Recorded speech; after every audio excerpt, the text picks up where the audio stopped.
இன்னைக்கு தாவேகா வந்து நாங்கள் திமுகவுக்கு எதிரி அப்படின்னு அவங்க பறைசாட்டுறாங்கன்னா அந்த வேகத்தை களத்தில் காட்டும் பொழுது மட்டும்தான் மக்கள் நம்புவாங்க. தமிழக வெற்றிக் கழக தலைவர் சுற்றுப்பயணம் குறித்து செய்தியாளர் சந்திப்பில் பாஜக முன்னாள் மாநில தலைவர் அண்ணாமலை கருத்து தெரிவித்துள்ளார். தலைவராக 24 மணி நேரமும் களத்தில் இருக்கணும்.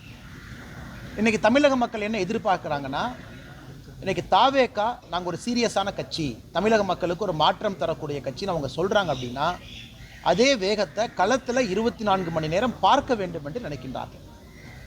சனிக்கிழமை மட்டும் நான் பிரச்சாரத்துக்கு வருவேன், சனிக்கிழமை மட்டும் மக்களை பார்ப்பேன், ஞாயிற்றுக்கிழமை மட்டும் மக்களை பார்ப்பேன், மற்ற திங்கள் செவ்வாய் புதன் வியாழன் வெள்ளி நான் பார்க்க மாட்டேன் அப்படிங்கிறது ஒரு புதிதாக வந்திருக்கக்கூடிய அரசியல் கட்சிக்கு ஒரு பொறுப்புமிக்க தலைவர் அந்த மாதிரி செஞ்சே கிட்டத்தட்ட டிசம்பர் வரைக்கும் நம்ம கொண்டு போயிட்டோம் அப்படின்னா மக்கள் வந்து டெஸ்ட் பண்ணுவாங்க. இது எல்லாமே அதுக்கான காலம். இன்னைக்கு தாவேகா வந்து நாங்கள் திமுகவுக்கு எதிரி அப்படின்னு அவங்க பறைசாட்டுறாங்கன்னா அந்த வேகத்தை களத்தில் காட்டும் பொழுது மட்டும்தான் மக்கள் நம்புவாங்க. இன்னைக்கு ஏன் திராவிட முன்னேற்ற கழகத்திற்கு மாட்டு தேசிய ஜனநாயக கூட்டணின்னு மக்கள் நம்புறாங்க, எதிர்பார்க்குறாங்கன்னா இன்னைக்கு தலைவர்கள் ஃபுல் டைம் அவைலபிளாக இருக்காங்க. நம்ம எதிர்க்கட்சி தலைவராக இருக்கட்டும் முழு நேரம் ஒரு பக்கம் இருக்கிறாங்க, பாரதிய ஜனதா கட்சியினுடைய தலைவர்கள் முழு நேரம் அவைலபிளாக இருக்கிறாங்க. யார் வேண்டாலும் ஒரு பொதுமக்கள் யார் வேண்டுமானாலும் சந்திக்க முடியும்.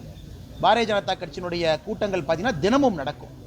அதனால் தாவேகாவை பொறுத்தவரை நான் வெளியிருந்து சொல்லுகின்ற கருத்து, நாங்கள் தான் மாற்று, நாங்கள் தான் எல்லாத்துக்கும் மாற்று, தமிழகத்திற்கு நாங்கள் தான் விடிவெளின்னு அவங்க சொல்ல வர்றாங்கன்னா 7 நாட்களும் மாதத்தில் 31 நாளும் 30 நாளும் 24 மணி நேரமும் மக்களுக்கு அவைலபிளாக இருக்கும் பொழுது மட்டும்தான் ஏற்றுக்குவாங்க. கட்சியினுடைய தலைவரே நான் மக்களை பார்ப்பேன், ஆனால் வீக்கெண்ட் மட்டும்தான் பார்ப்பேன், நான் திங்கள்லேருந்து வெள்ளிக்கிழமை வரைக்கும் பார்க்க மாட்டேன்னா எந்த அளவுக்கு சீரியஸாக அவங்க அரசியல் களத்தையும் பாலிடிக்ஸையும் எடுத்துக்கிறாங்க அப்படிங்கிற கேள்விக்குறி மக்கள் வைக்கிறாங்க.